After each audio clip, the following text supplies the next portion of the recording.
এইখানে এই যে ছবিতে যে ভদ্র মহিলাকে দেখা যাচ্ছে বেশ সম্ভ্রান্ত, চেহারা ছবিও ভালো, তাই না? তো ওনার পরিচয় হলো, ওনার নাম ডক্টর সৈয়দা সুলতানা রাজিয়া, অধ্যাপক, কেমিক্যাল ইঞ্জিনিয়ারিং বুয়েট। তো উনি কিন্তু একটা কোটেশন দিয়েছিলেন, যেটা আমি ফেসবুক থেকে খুঁজে পাইছিলাম, খুঁজে আসলে পাই নাই, আমার চোখের সামনে আসছিল। তো তখন আমি ওইটা নিয়ে একটা ভিডিওর অবতারণা করছিলাম, যার শিরোনাম ছিল প্রকৌশল বিশ্ববিদ্যালয়ের এক মুমিনা নারীর বচন, এরকম। তো উনি যে কোটেশনটা দিছিলেন, যেটা নাকি এখানে দেখা যাচ্ছে ওই যে ইসলাম নিজেই একটা বিজ্ঞান, এরকম, এবং তারপরে অন্যান্য কথা। তো আমি আগে যখন ভিডিওটা করছিলাম, আমার কাছে কিন্তু যথেষ্ট সন্দেহজনক ছিল যে এটা আদৌ উনি বলছেন, কারণ একজন বলছেন কি না এটা নিয়ে সন্দেহ ছিল, কারণ উনি তো একজন প্রকৌশল বিশ্ববিদ্যালয় মানে বুয়েটের একজন প্রফেসর। তো উনি এই ধরনের কথা কিভাবে বলতে পারেন? অর্থাৎ কেউ হয়তো কায়দা কানুন করে হয়তো এডিট মেডিট করে এই ধরনের করতে পারে, এই ধরনের সন্দেহ কিন্তু আমার ছিল। কিন্তু তারপর আবার মনে হলো ঠিক আছে, কন্টেন্ট হিসেবে তো খারাপ না, ভিডিও একটা বানানো যাক, তো বানিয়ে ফেলছিলাম। কিন্তু পরবর্তীতে সৌভাগ্যক্রমে এই ভদ্র মহিলার একেবারে ভিডিও ক্লিপ, যেখানে উনি ওনার বক্তব্য দিচ্ছেন, যেটা নাকি এখানে ওই যে লেখা আছে শিরোনামে, তো ওই ধরনের বক্তব্য সম্বলিত একটা ভিডিও ক্লিপ সামনে চলে আসে। তো তখন আমি চিন্তা করলাম যে তাহলে এইটা নিয়ে তো আর একটা ভিডিওর অবতারণা করা যায়। তো কথা না বাড়িয়ে আমরা তার বক্তব্যটা একটু আমরা শ্রবণ করি। এমনকি জুলাইয়ের অভ্যুত্থানের আগ পর্যন্ত আপনি কোনো একটা জায়গায় যদি সেকুলারভাবে কথা বলেন, তখন মনে করা হতো যে this is the educated person. আপনি বুয়েটের একজন শিক্ষিকা এবং কেমিক্যাল ইঞ্জিনিয়ারিং পড়ান, তাই না? এবং অধ্যাপক, আপনি লেকচারারও না, অধ্যাপক। তো আপনার মতো একজন ব্যক্তির কাছে এটা অস্বাভাবিক বক্তব্য মনে হলো কি করে? এইটা কিভাবে অস্বাভাবিক বলে মনে হলো যে কেউ যদি সেকুলারিজম এর উপরে থাকে এবং আধুনিক যে সভ্যতা, এখানে কেউ কোনো ধর্ম নিয়ে বাড়াবাড়ি করবে, সেটা তো হতেই পারে না। যে যার ধর্ম পালন করবে এবং কারো ধর্মে কেউ ব্যাঘাত সৃষ্টি করবে না, এটাই তো। কে হিন্দু ধর্ম পালন করলো, কে খ্রিস্টান ধর্ম পালন করলো, কে বৌদ্ধ ধর্ম পালন করলো, কে ইসলাম ধর্ম পালন করলো, ইটস আপ টু দেম। এটা নিয়ে তো আসলে কোনো প্রশ্ন করা যায় না। মানুষের ভালো লাগলে সেটা করবে, তাই না? আর ভালো না লাগলে করবে না। এটাই তো সেকুলারিজম। নাকি সেকুলারিজমের মানে হলো নাস্তিকতা? এই সমস্ত এই ইসলামপন্থী লোকজনদের সমস্যা হলো যে এরা সেকুলারিজমকে ধর্মনিরপেক্ষতা এরকম অনুবাদ না করে নাস্তিকতা অনুবাদ করে। তো যাই হোক, তার কাছে এইটা এরকম মনে হয়েছে।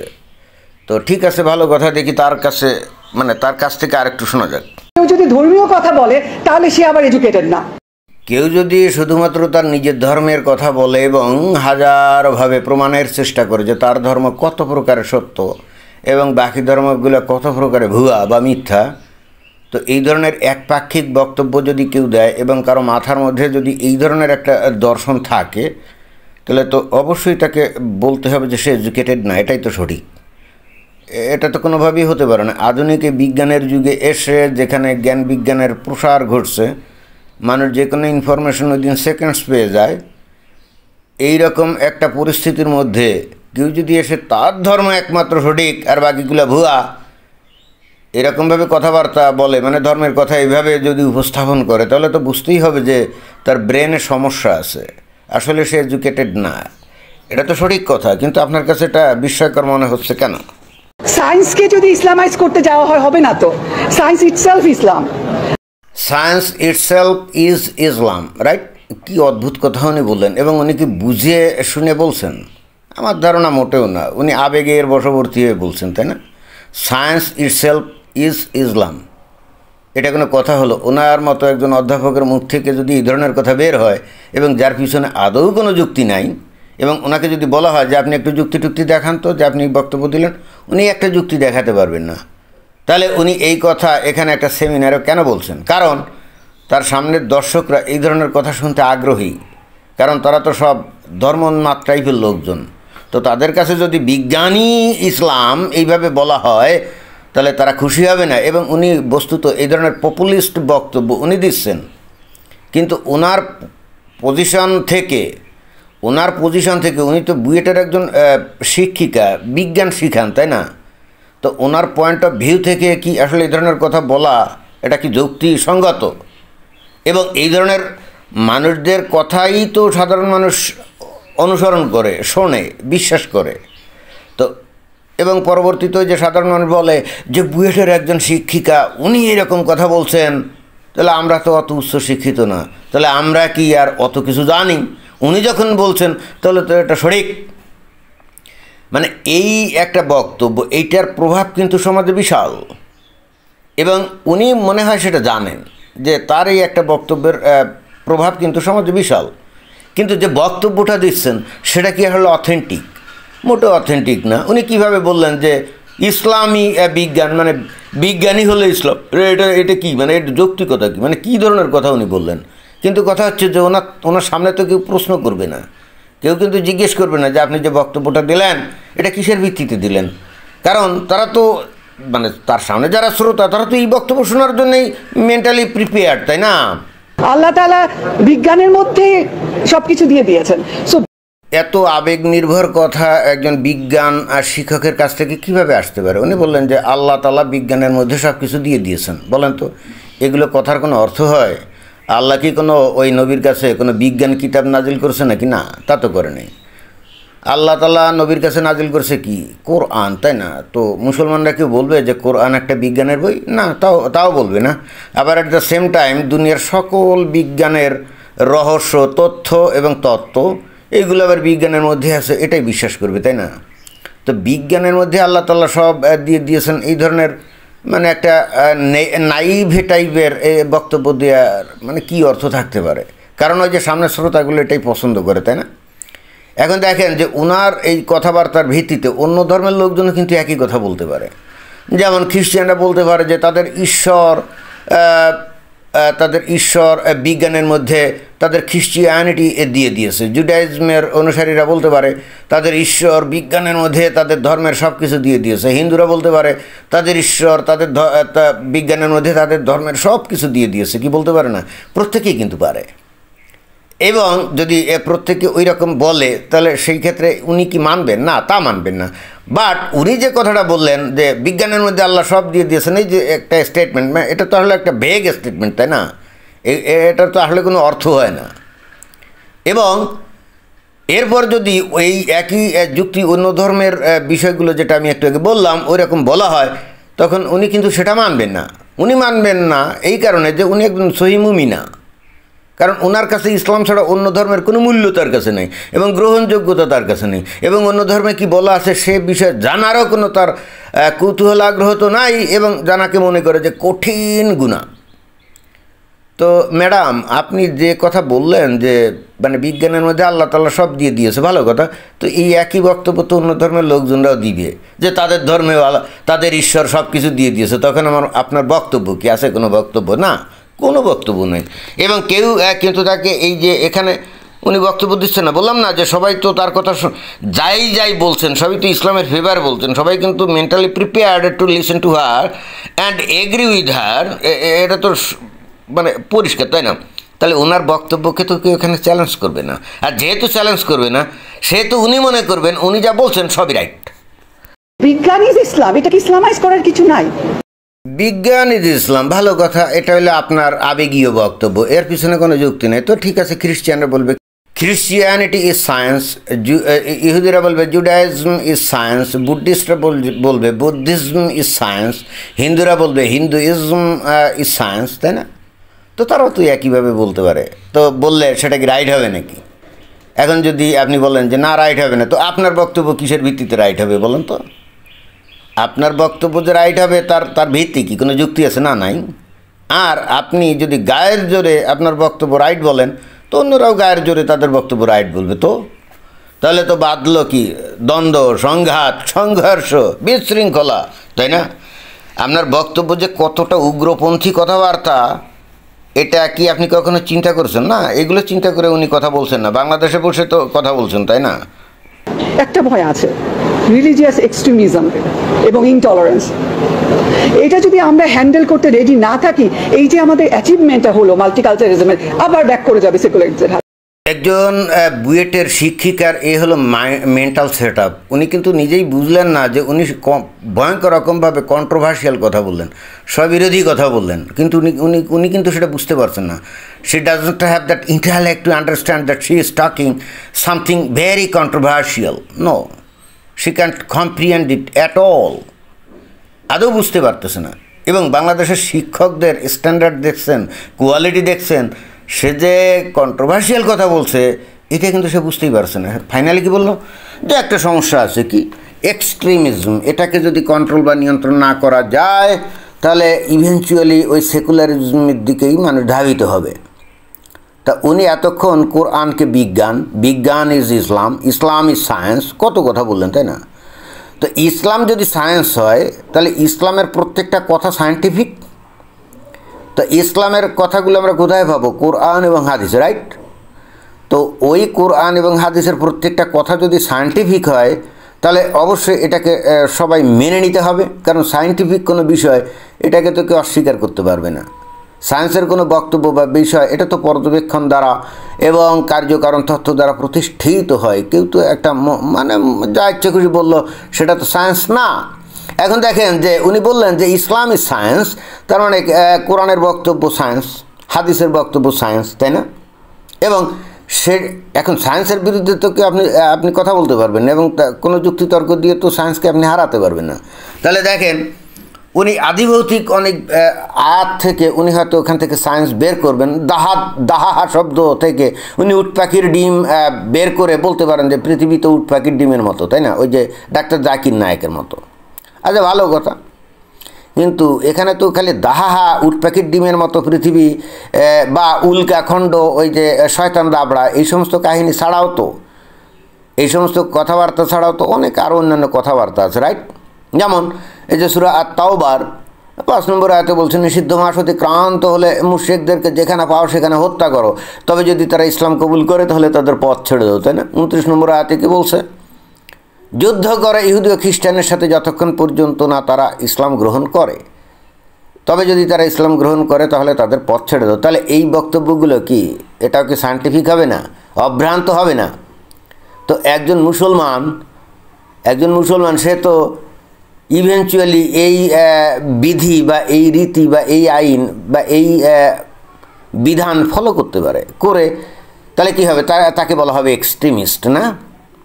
তারপরে এই আয়াতগুলোর ব্যাখ্যাস্বরূপ একেবারে হাদিসে বলা আছে না, সহিহ মুসলিম 1ম অধ্যায় 30 থেকে 36 নম্বর যে হাদিসগুলো আছে সেখানে স্পষ্ট এই যে 2টা আয়াত আমি বললাম, আমি প্রায় কিন্তু এই 2টা আয়াতের রেফারেন্স দেই। তো এই 2টা আয়াতের ব্যাখ্যা হিসেবে সেখানে বলাই আছে, নবী বলছেন যতক্ষণ পর্যন্ত না অমুসলিমরা ইসলাম গ্রহণ করবে ততক্ষণ পর্যন্ত তাদের বিরুদ্ধে যুদ্ধ করার জন্য আমি আদিষ্ট হয়েছি। তো তাহলে একজন মুসলমান যদি মনে করে যে খাঁটি মুসলমান তাকে হতে হবে, তাহলে আল্লাহর বিধিবিধান তো তাকে অক্ষরে অক্ষরে মান্য করতে হবে, নবীর বিধিবিধান তো অক্ষরে অক্ষরে মান্য করতে হবে, এবং তাহলে তো তাদেরকে কী করতে হবে? অমুসলিমদের বিরুদ্ধে জিহাদ করে একেবারে ঝাঁপিয়ে পড়তে হবে অমুসলিমদের উপরে, তাই না? এটাই তো। আর এইটাই যখন করা হয় তখনই এই বলা হচ্ছে তারা জঙ্গি, তারা এক্সট্রিমিস্ট, এটাই। তা উনি যে কিতাবকে অভ্রান্ত বলছেন, বৈজ্ঞানিক বলছেন, ওই এখন প্রত্যেকটা মানুষ যদি বিশ্বাস করে, মানে মুমিন মুসলমান যদি বিশ্বাস করে যে কোরআন হলো অভ্রান্ত বৈজ্ঞানিক, এর মধ্যে কোনো ভুল নাই, তাহলে শুধুমাত্র কথিত বিজ্ঞান সম্বলিত আয়াত ছাড়া অন্যান্য যে বিভিন্ন মানে আদেশ সম্বলিত যে আয়াতগুলো আছে সেগুলো তো অভ্রান্ত, সেগুলো তো সৃষ্টিকর্তার কাছ থেকে আসছে, এবং সেগুলো তো আপনি অক্ষরে অক্ষরে মান্য করবেন যদি আপনি খাঁটি মুসলমান হতে চান। আর যখনই সেটা করবেন তখনই আপনাকে এই মুসলমানরাই বলবে জঙ্গি, মুসলমানরাই বলবে এক্সট্রিমিস্ট, এবং সেটা বলবে উপরে, বাট ভিতরে ভিতরে তারা জানে যে ওরা কিন্তু খাঁটি মুসলমান। যেমন এই যে আল কায়দা, তারপর বোকো হারাম, তারপর IS, তারপরে যে তালেবান, এরাই কিন্তু এই কর্মকাণ্ডগুলো করে। তো এদেরকে উপরে মুসলমানরা বলে না এরা জঙ্গি, তারপরে বাংলাদেশে যে জেএমবি টেমবি যারা করে বলে না যারা জঙ্গি, এরা এক্সট্রিমিস্ট, এরা বলে তো, বাট ভিতরে ভিতরে তারা ঠিকই তাদেরকে খাঁটি মুসলমান মনে করে, কি করে না? তার মানে একই ব্যক্তির মধ্যে 2টা চরিত্র, একটা হলে উপরে একরকম বলে, আর একটা হলে ভিতরে আর একরকম কথা বলে। প্রত্যেকটা মুমিন মুসলমানের চরিত্র কিন্তু 2টা, এটা অনেকে বোঝে না। উপরে বলে এক কথা, ভিতরে কিন্তু ভিন্ন কথা। তো আমি এই ম্যাডামের কাছে জিজ্ঞেস করতে চাই, আপনি এক্সট্রিমিজমকে কীভাবে আপনি কি নিয়ন্ত্রণ করবেন, যেখানে কোরআনে এবং হাদিসে ভর্তি এই জিহাদের কথা বলা, যেখানে ইসলাম গ্রহণ না করলেই তার বিরুদ্ধে যুদ্ধ করতে হবে? কি মানে বিষয়টা তাই না? অনেকে বলবে আগের আয়াত পড়তে হবে, পরের আয়াত পড়তে হবে, পড়ুক না, শানে নজুল দেখতে হবে, দেখুক না, অর্থ কি চেঞ্জ হবে নাকি? না, বরং অর্থ আরও পাকাপোক্ত হবে। যেমন এই যে সূরা তাওবার 5 নম্বর আয়াতে বলছে যে নিষিদ্ধ মাস অতিক্রান্ত হলে মুশরিকদেরকে যেখানে পাও সেখানে হত্যা করো, তবে যদি তারা ইসলাম কবুল করে তাহলে তাদেরকে ছেড়ে দাও। তাহলে তার অপরাধ কি? অপরাধ কিন্তু সে ইসলাম কবুল করে না, এটাই, অন্য কোনো কিছু না। এখানে দেখবেন যে অনেক স্কলার এসে উল্টাপাল্টা মিথ্যা কথা বলবে এইটা তো যুদ্ধকালীন ক্ষেত্রের আয়াত, এইটা মুশরিকরা যুদ্ধ করতে যাচ্ছিল, আক্রমণ করতে যাচ্ছিল, তাই এই আয়াত নাজিল হচ্ছে। কমপ্লিটলি বোগাস কথা, ভুয়া কথা। সূরা তাওবা কোনো যুদ্ধকালীন ক্ষেত্রের আয়াত না, এটা একেবারে সম্পূর্ণ শান্তির সময়ের আয়াত। এটা নবীর জীবনের সর্বশেষ নাজিলকৃত সূরা, এবং তখন উনি অলরেডি মক্কা মদিনা দখল করে ফেলছেন, ওই আরব পেনিনসুলায় সর্বত্র তার কিন্তু শাসন কার্যকর। অর্থাৎ এটা সম্পূর্ণ শান্তির সময়কার মানে আয়াত, এবং এই মানে আয়াতগুলো পড়লেও বোঝা যায়। অতঃপর নিষিদ্ধ মাস অতিক্রান্ত হলে তোমরা মুশরিকদেরকে যেখানে পাবে সেখানে হত্যা করো, তবে যদি তারা ইসলাম কবুল করে তাহলে তাদের পথ ছেড়ে দাও। তাহলে দেখছেন, অর্থাৎ যদি এখানে বলতো যে তোমরা যেখানেই মুশরিকরা তোমাদের উপরে আক্রমণ করবে সাথে সাথে তোমরা আক্রমণ করে তাদেরকে হত্যা করো, এরকম না। অর্থাৎ এখানে বলে নাই যে মুশরিকরা আক্রমণ করতে আসছিল তাই। আবার যদি 29 নম্বর আয়াত দেখেন, সেখানে কি যুদ্ধ করো ইহুদি ও খ্রিস্টানদের বিরুদ্ধে যতক্ষণ না তারা ইসলাম কবুল করে, বুঝছেন? এখানে বলে নাই যুদ্ধ করে ইহুদি ও খ্রিস্টানদের সাথে যদি তারা তোমাদের উপরে আক্রমণ করে, এরকম বলে নেই। বলছে যুদ্ধ করে ইহুদি ও খ্রিস্টানের সাথে যতক্ষণ পর্যন্ত না তারা ইসলাম ধর্ম কবুল না করে। তাহলে এই উভয় ক্ষেত্রেই ইসলাম ধর্ম কবুল না করাটাই হলো মারাত্মক অপরাধ, এইটা হলো একেবারে ক্যাপিটাল পানিশমেন্ট, এবং এই জন্য হত্যা করা যাবে। এখন খাঁটি মুসলমানরা যখন জানবে যে কোরআন হলো বিজ্ঞানময়, এবং এই মহিলাদের মতো ব্যক্তিদের কাছ থেকে যখন সেগুলো আবার শুনবে যারা নাকি বুয়েটে শিক্ষকতা করে, তাই না, তো তারা তো মনে করবে যে বুয়েটের একজন শিক্ষকতা করে, ডক্টরেট ডিগ্রিধারী, তাহলে উনি কি মিথ্যা কথা বলবেন নাকি? উনি বলছেন যে মানে ইসলামী বিজ্ঞান মানে কোরআনী বিজ্ঞান, তো তাহলে তো তারা বিশ্বাস করবে, সাধারণ মানুষ তো বিশ্বাস করবে, তাই না?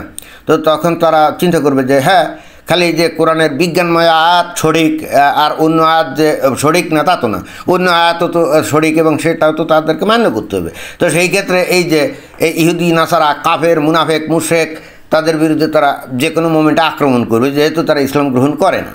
আর তখনই তাদেরকে বলা হচ্ছে কি এক্সট্রিমিস্ট, রাইট, টেরোরিস্ট, তাদেরকে বলা হচ্ছে সন্ত্রাসী, জঙ্গি। এবং এদেরকে কিভাবে নিয়ন্ত্রণ করবে আমি তো বুঝলাম না। এদেরকে তো নিয়ন্ত্রণ করার প্রশ্নই ওঠে না, কারণ তারা তো খাঁটি ইসলামী বিধিবিধানই তো মান্য করতে যাচ্ছে। তো তাহলে আবার নিয়ন্ত্রণ করা মানে কি? ইসলামকে নিয়ন্ত্রণ করা না। আমি বলছিলাম না যে মহিলা কন্ট্রোভার্সিয়াল কথাবার্তা বলছে, একদিকে ইসলামকে একমাত্র খাঁটি, সত্য, অভ্রান্ত ধর্ম হিসেবে গণ্য করছে, আবার অ্যাট দ্য সেম টাইম ইসলামের বিধিবিধান যদি কেউ 100% অনুসরণ করতে যায় তাকে আবার নিয়ন্ত্রণ করার কথা বলছে। কি মানে তাহলে এটা কি কন্ট্রোভার্সিয়াল হলো না? আল্লাহর নির্দেশ যদি কেউ মান্য করতে যায় তাকে আপনি নিয়ন্ত্রণ করবেন কেন? এটা কোন ধরনের কথা? আর আপনি নিয়ন্ত্রণ করা আর করতে যাওয়া মানে আল্লাহর বিরুদ্ধে বিদ্রোহ ঘোষণা করা শামিল না। সেক্ষেত্রে আপনি জাহান্নামের আগুনে পড়বেন না, বরং আপনারও সাহায্য করার কথা, তাই না? অথচ সে বলছে যে এদেরকে নিয়ন্ত্রণ করতে হবে, অর্থাৎ আল্লাহর আইনকে প্রয়োগ করতে গেলে তাকে বাধা দিতে হবে, থামাতে হবে। কি ভয়ঙ্কর কথা! মানে she is contradicting with the herself, নিজের সাথেই নিজে স্ববিরোধিতায় লিপ্ত, সেটা সে বুঝতে পারছে না। এবং এটাই হয় কোনো মানুষের মধ্যে, তার ধর্মীয়, তা সে মুসলমান হোক, খ্রিস্টান হোক, হিন্দু হোক, বুদ্ধিস্ট হোক, তার মাথার মধ্যে যখন তাদের ধর্মের পুরো বিষয়টা মাথার মধ্যে একেবারে ব্রেনে গেঁথে যায় না, তখন এই ধরনের কন্ট্রাডিক্টরি আচরণ করে, তারা কিন্তু বুঝতে পারে না। এবং এই মহিলাটাও বুঝতে পারছে না। পরিশেষে এই মহিলাকে আমি বলতে চাই যে আপনি তো বিশ্ববিদ্যালয়ের শিক্ষিকা, ডক্টরেট ডিগ্রি অর্জন করেছেন, তাই না? তো আপনি কি কোরআন আর হাদিস কিতাব পড়ে গবেষণা করে তারপরে ডক্টরেট ডিগ্রি অর্জন করছেন, নাকি না কোনো ওই কাফেরদের দেশে গিয়ে সেখানে বিজ্ঞান সাধনা করে তারপরে আপনি ডক্টরেট ডিগ্রি অর্জন করছেন? তো যদি আপনি এতই মনে করেন যে ইসলাম ইজ সায়েন্স, তাহলে আপনার তো কোরআন হাদিস গবেষণা করে ডক্টরেট ডিগ্রি অর্জন করার কথা ছিল, তাই না? এমন ইহুদি নাসারা কাফেরদের দেশে গিয়ে বিজ্ঞান পড়ে বা শিখে, আমি জানি না আদৌ কীভাবে আপনি ডক্টরেট ডিগ্রি অর্জন করছেন। এমনও তো হতে পারে যে প্লেজারিজম না কি একটা আছে না, যে অন্যতা নকল টকল করে। আমার তো ধারণা যে আপনি সেভাবেই হয়তো করছেন। এবং নাম্বার 2, আপনি যদি এতই মানে সহি মুমিনা হন, তাহলে আপনার উচিত না খাঁটি ইসলাম যে দেশে প্রচলিত আছে সেই দেশে চলে যাওয়া? তাহলে তো আপনি সেখানে থাকবেন মহা সুখে, একেবারে দারুল ইসলামে, তাই না? তো পৃথিবীতে একমাত্র খাঁটি ইসলাম চালু আছে কোথায়? ওই যে আফগানিস্তানে, তাই না? তো যান না, আপনি সেখানে চলে যান। ও সেখানে যাবেন না, কারণ সেখানে গেলে আপনাকে এইভাবে কথা বলতে দেবে না, তাই না? তো আপনার ধর্মই কিন্তু আপনাকে কথা বলতে দেয় না। এখন আপনি বলবেন যে, এখন আপনি কি তাহলে বলবেন যে তালেবানরা খাঁটি সহি মুসলমান না? কিন্তু এর আগে যদি আপনাকে জিজ্ঞেস করা হয় যে আপনি তালেবানদেরকে কি খাঁটি মুসলমান মনে করেন, আমি নিশ্চিত এই মহিলা কিন্তু বলবে। এরপরে যদি বলা হয় ঠিক আছে তাহলে আপনি ওই দেশে যান, আপনার ওখানে একটা চাকরি টাকরির ব্যবস্থা করা হবে, আপনি যান, তাও কিন্তু যাবে না। কারণ আদৌ তো ওখানে চাকরির ব্যবস্থা নারীদের জন্য নাই, কারণ সেখানে তো ক্লাস 6-এর উপরে নারীদের পড়ানো হয় না, তাই না? তো এই প্রসঙ্গে যদি তাকে বলা হয়, দেখবেন তো তখন বলবে না এটা ঠিক করছে না, ইসলামে তো কোথাও নাই নারীকে শিক্ষা দেওয়া যাবে না, মানে এই কথা বলবে। কিন্তু তাকে যদি বলা হয় যে ইসলামে কোথায় বলা আছে নারীকে শিক্ষা দেওয়া যাবে, তাহা কিন্তু আর দেখাতে পারবে না। এবং ইসলামে যে আসলেই শিক্ষা দেওয়া যাবে না সেটা কিন্তু সূরা ওই যে নিসার 34 নম্বর আয়াতে পরিষ্কার বলা আছে যে আমি পুরুষকে নারীদের কর্তা হিসাবে তৈরি করেছি, যে কারণে তারা তাদের আয় উপার্জন থেকে নারীদের ভরণ পোষণ করে। তো নারীরা ভরণ পোষণের জন্য তো পুরুষদের উপরে নির্ভরশীল থাকবে, এটাই আল্লাহর বিধান। তো তাহলে নারীরা লেখাপড়া করবে কী জন্যে? তালেবানরা যে ক্লাস 6 পর্যন্ত পড়তে দিয়ে সেটাই তো বেশি, তাই না?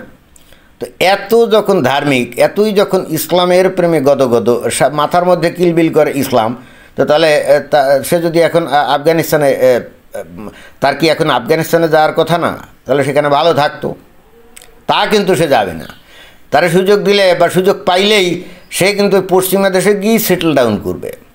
এবং আমি নিশ্চিত একটা পর্যায়ে সে তাই করবে। এখানে যে শিক্ষকতা করছে না বুয়েটে, একটা পর্যায়ে কিন্তু দেখা যাবে যে তাই করছে। বাংলাদেশে যখন সত্যিকার তালেবানি শাসন চালু হবে না, তখন এই ধরনের মহিলাদেরকে কি করবে? পাশে লাথি দিয়ে চাকরি আউট করে দিবে, কি দিবে না ওই আফগানিস্তানের মতো। তখন সে কিন্তু প্রাণপণ চেষ্টা করবে ইহুদি নাসারা কাফেরদের দেশে যাওয়ার জন্য, যাদেরকে সে মনে করে যে জাহান্নামের কীট, নরকের কীট, নিকৃষ্ট প্রাণীর চাইতে অধম। And this is the controversial mindset up of a মুমিনা নারী, রাইট? প্রত্যেকটা মুসলমান মাত্রই তারা এই ধরনের কন্ট্রোভার্সিয়াল মেন্টালিটি নিয়ে চলে। বাইরে থেকে দেখলে তাকে মনে হবে যে একটা হিউম্যান বিইং, কিন্তু ভিতরে গেলে দেখা যাবে যে ওই একটা বডির মধ্যে দুইটা মানুষ বাস করে। একটা সে বাইরের সাথে এক ধরনের কথা বলে, কিন্তু ভিতরে যে মানুষটা আছে সেটা ভিন্ন রকম চিন্তাভাবনা করে। তো এটাই ছিল বক্তব্য। ধন্যবাদ।